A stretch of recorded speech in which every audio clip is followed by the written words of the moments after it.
started off and the heights you have achieved today? How do you see all of this? Well, I thank God. Like I always say, somebody like me is enjoying what we call extended grace. Even though some people will not believe that grace does it for one, but I always say it's a grace because the challenges that somebody like me have faced, some of my lives are gone now, to the great beyond.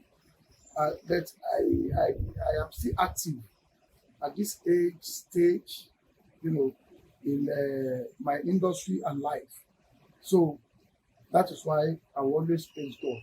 It has not been easy. I started from traveling theater, what they call Alaringo Theater.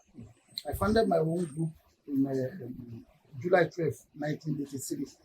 So I left my Oga, that's the way we call them, or composer, the late Shokunbi, June 23rd, 1983. So that was how I founded my own troupe, then Christ Performing Troupe. That was what I call it, 1983, Christ Performing Troupe. Yes. But fortunately for me, I was a very good actor, but I didn't see acting as something that would take me to where I am today. Then I was seeing myself behind the screen because as an actor then, by the time, directors, camera, cinematographers, editors, sound recordings, and so on was scarce to find. By that time, we were having some studio, like we say we have a studio, we have a solar studio, and Cinecraft, a few others like that by that time, because it was the analog era. So anybody that come as a cinematographer or directors, the actors will be in their servitude. They must queue to serve them. So I was not enjoying it as I don't like being, playing the underling to anybody. I always love to see myself at the end of affairs because I'm proactive. I want to be there. I want to be there. The way people say their dialogue, the way they act, and so I see myself as having a better idea. So where I could be utility, where I could be so useful, multi-purpose, is for me to come behind the camera. And that was how I started to learn editing. I started from Umatic to Betacam, and from Betacam we move from there to fully, digitalized equipment. So from there we go to SVHS. From SVHS we come to the era of DV. So then from there we move to DSR, and from DSR we are now in the era of real, professional equipment that we have there. We have Ari Alexa, Ari Ambera, we have C500, we have Blackmagic Pro, 4.6K, which is a Netflix standard also, and so on and so forth. So where I am today, I bless God, and I'm still learning, to somewhere else. Your recent movie on Netflix, as we speak, is one of the movies that is trending out there. What really inspired that story? And then the Yemi Amodu that people knows with you are not even expected to bring out such powerful. What really inspires that story? Okay, before I will start from where you stop. That means you have not been following my, my works. I would like to remind you of a work like Afanja. Creative work like Afanja. Okay. Yes, Afanja was an epic of, a generalist move, moving from Oyo to Ilorin, and that was how it came about, founding Ilorin and so on. So that was in the year 2001 or so. Yeah, I followed it up with Oweje. I also directed Oweje. Oweje was a text, an existing, literary work of art, by late, I cannot remember the papa's name now. So I read it when I was in class 5. That was what I used for my YA. So when I had the opportunity to undo it, that was year 2002. Owege did very well. It was a box office hit. It was everywhere. After was everywhere. After was everywhere. Governor Bola Tinubu, when it was in government, they saw it. They were using it, to promote the Yoruba agenda in Ilorin, because it was not only didactic, but it's a literary work that is connected to the society. Our, craving for what we call emancipation, freedom. So if you have been following my work, you will not say you are not expecting a work like Shadow Parties. Now, coming to Shadow Parties is not by accident. It's a true life story. Even though I see it as a myth of my life and try to mythologize it into a trailer, trailer today. What happened to me was, I think in the year 2000, I was having an exhibition at Gateway Hotel, Ota. So from there, I have an event to attend at Edwabon. Edwabon is very close to Ife. It's a town under Ife.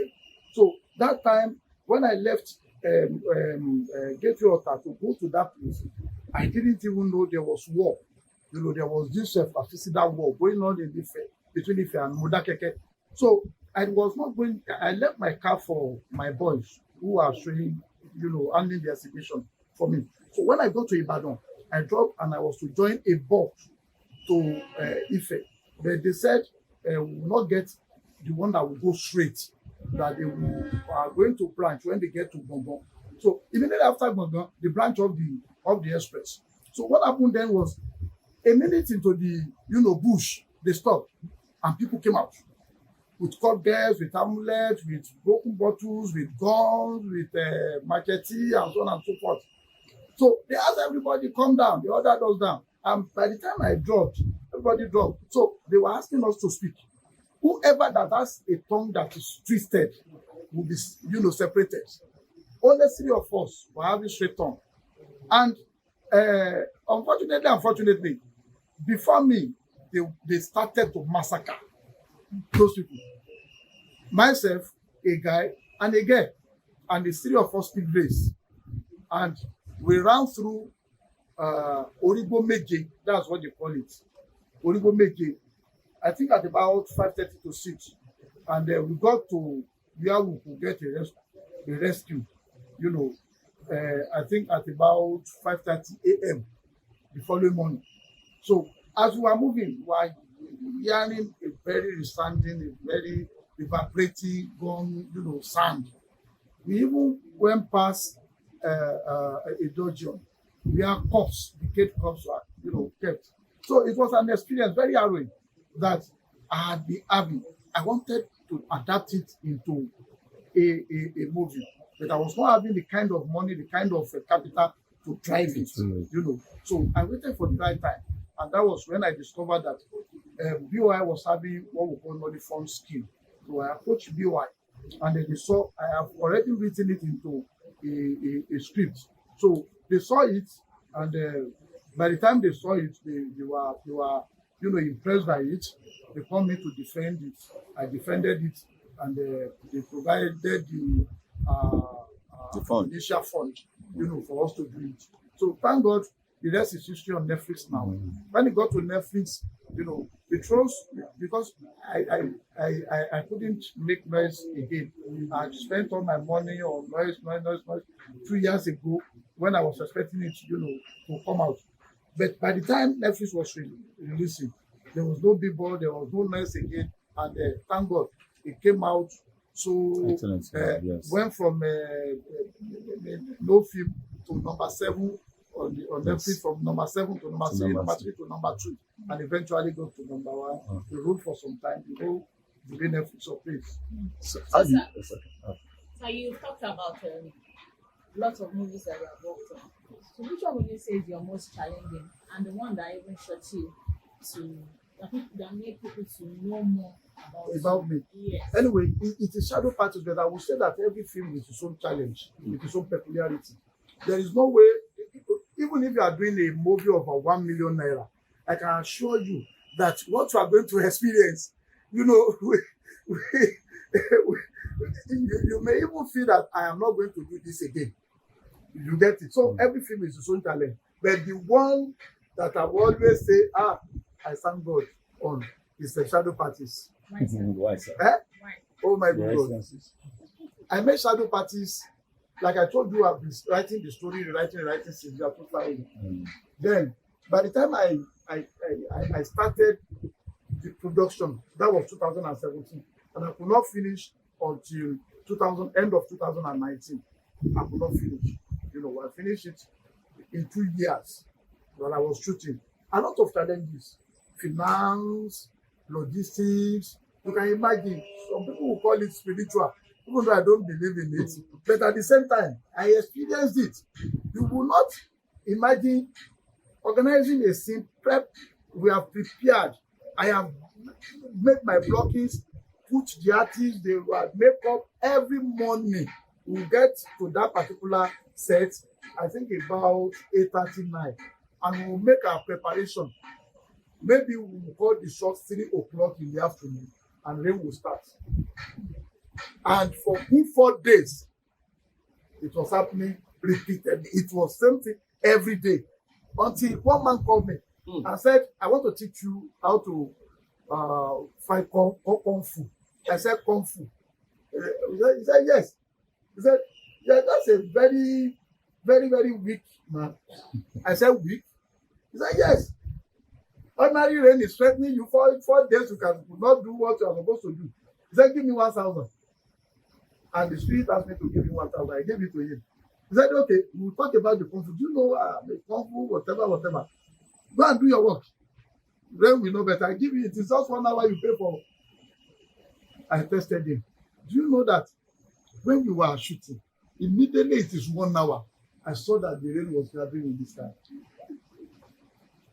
So things like that do happen.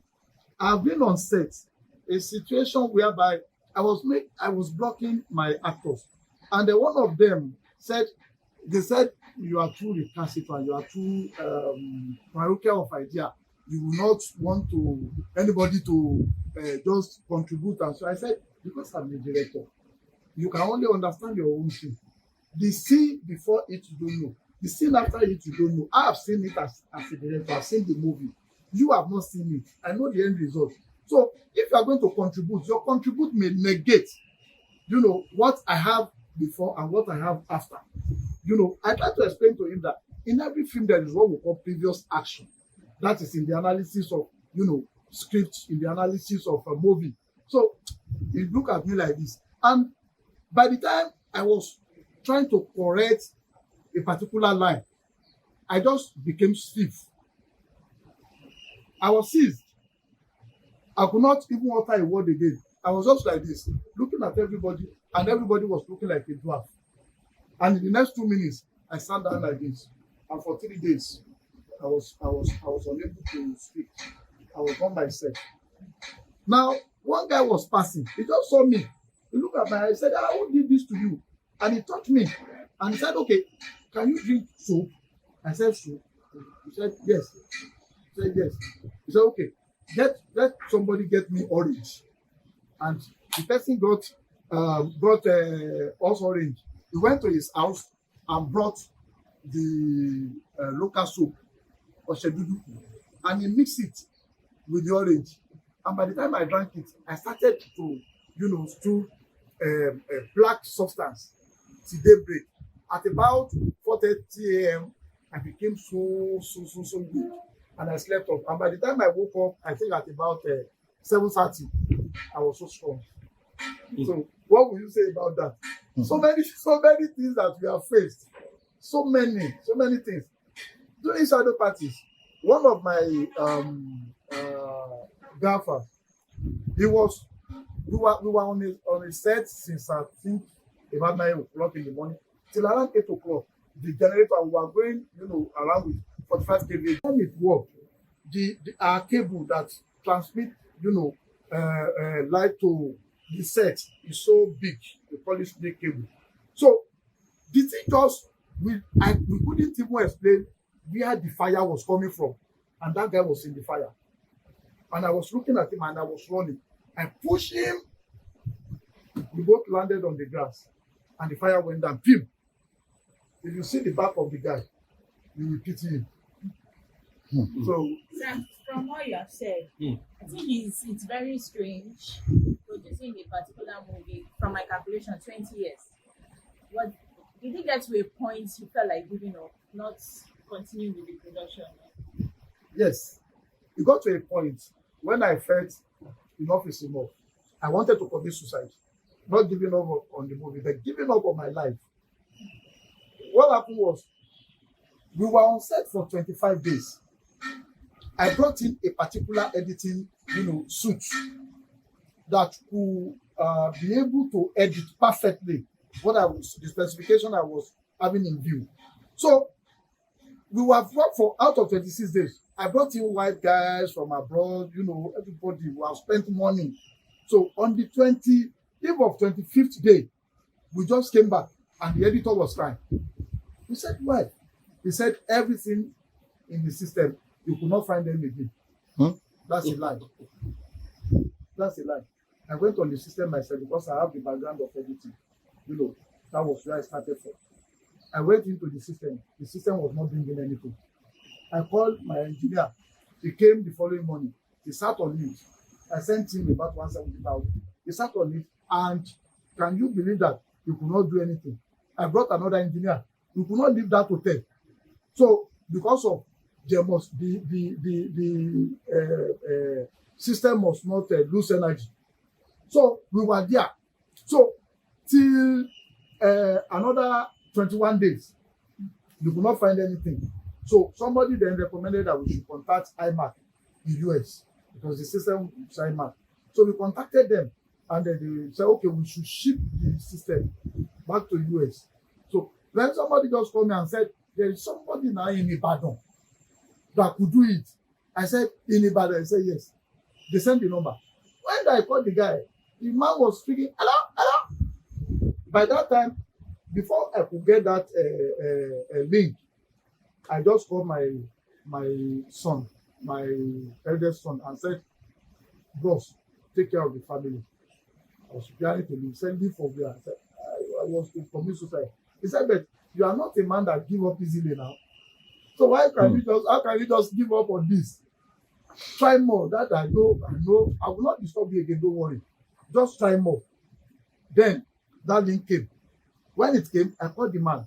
The man said we should bring the list. Can you believe that the hard drive, when he brought it out, it got to China before they could retrieve the, so we lost some materials, So I felt like giving up my life, not even the film alone. So, and if anybody that is seeing shadow parties today, we just feel it is so easy. It's part of it. What has life taught you as a filmmaker, then looking from where you are coming from? How the whole thing started for you? What has life taught you, sir? And life has taught me to be a man I love to be. What do I mean by that? Filmmaking is not just a craft that anybody can just do. Filmmaking is like a mechanic that will go to work on a car. You need apparatus. That is why anybody that is practicing filmmaking with ordinary mere talent is just wasting his time, because you still need to acquire talent. So what life has taught me is there is no amount of knowledge that can suffice for you to operate. You have to keep acquiring, knowledge. More especially with what is in vogue now. We're in a digital world. What my son, when he analyzed film, now I look at him and said, who taught you this? He said, what do you mean? Is it only you that don't I read? Do you? From many of my textbooks, he said, no, I read online now. So myself, I'm a true follower of Alfred Hitchcock. Was a great director, great cinematographer. So I keep learning.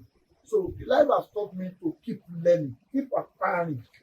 No matter how minute a knowledge is, you cannot underrate it. Okay, you're one of the voices to reckon with in Tampan today. What is the state of that bid? And then what are you doing to put so many things in place? TAMPAN, Theatres and Motion Picture Practitioners Association of Nigeria. You know, our major focus now is on film, even though we are trying as much as possible to revive stage. Yeah. But you know, stage is a kind of one-off. Anybody that comes to see the stage, no matter the amount of money you put into it, you can't carry it forward. But film, you know, is so tangible. Some people don't believe, but I can tell you that film is so tangible that you can continue to maximize your gain. You can enjoy royalty. You can enjoy passive income, and for life, just one title can sustain you. You know. So what we are trying to do now is to find alternative. You know, working with my president in the person of Otumba Bolaji Amusu. Today I'm the acting national secretary. So what we are trying to do now is to find a kind of leeway to alternative, you know, platform for our people, because the traditional market for our movies is on decline. You know, in economics there is what they call law of diminishing marginal utility. You know, so people are taking enough of our product, and because we are recycling stories, there are so many factors, you know, that could contribute to this. So the market, you know, fell. At what I call a medieval period for my industry, some of us try to rescue it. But I thank God that we have a platform like Netflix today who can separate boys from men. So they are trying to come down, because no film in Nigeria, no Nigerian film has ever made it to Oscar. So because a film that will go to Oscar must have 51% of local language. So TAMPAN is trying so much today. We are going to, we now have a kind of business symbiosis, a kind of synergy with Film One.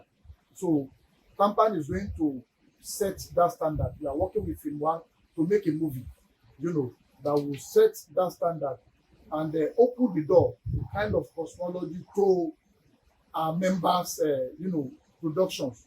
So when they see the depth, the quality, the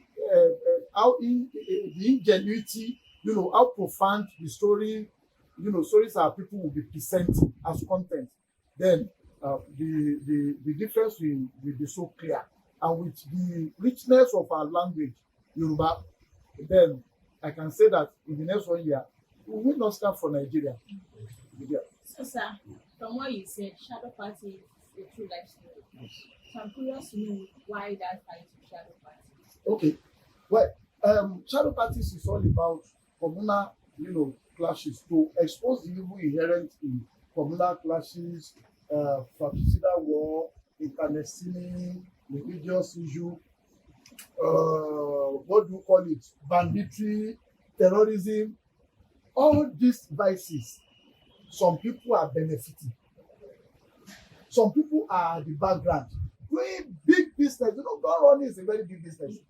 You don't know. So some people that are benefiting, you will find their children in a territory where the war are fought. Do you believe me? Now, how does it happen? Whenever a war like that will rot, it will rot in the local, in the bucolic, you know, area, the villages, where villagers can just fight.